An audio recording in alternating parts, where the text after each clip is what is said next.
L'un des concepts déroutants de JavaScript est que les fonctions sont des objets. Donc cette fonction de cercle que nous avons ici est en fait un objet. Laissez-moi vous montrer cela en détail. Alors, on fait un cercle point, et regardez, ce sont tous les membres de la fonction cercle, ou objet cercle.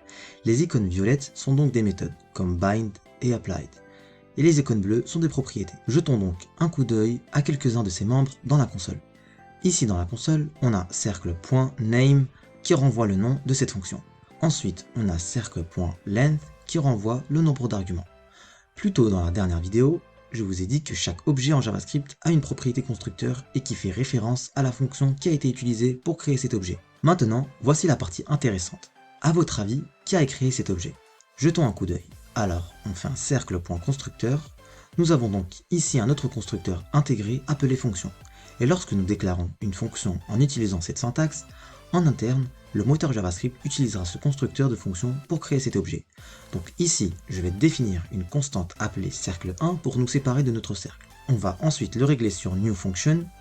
Ici, notre fonction nécessite un paramètre radius. Donc nous l'ajoutons ici sous forme de chaîne. Maintenant, comme deuxième argument, je vais passer le code à l'intérieur de cette fonction.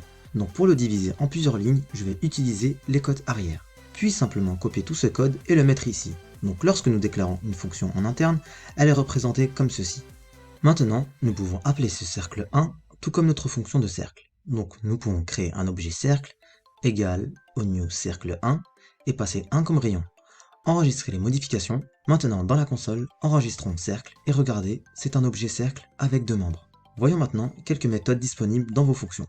Je vais donc supprimer tout ce code, cercle, point, et nous avons ici cette méthode d'appel, et avec cela, nous pouvons appeler une fonction.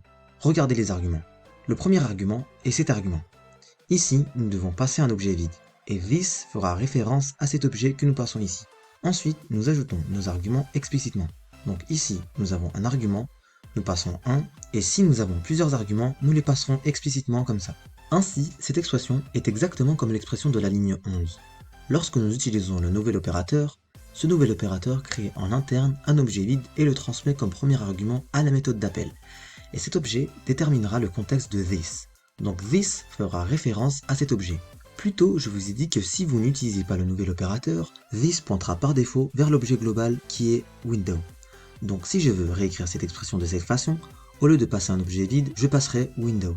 Maintenant, revenons en arrière. Donc le premier argument ici a spécifié la cible de this. Nous avons maintenant une autre méthode appelée apply, c'est exactement comme la méthode d'appel. Avec cela, nous pouvons appeler une fonction, mais au lieu de passer tous les arguments explicitement, nous les passons dans un tableau. Cela est donc très utile, car si vous avez déjà un tableau quelque part dans votre application, vous souhaitez passer un tableau comme deuxième argument à la méthode apply.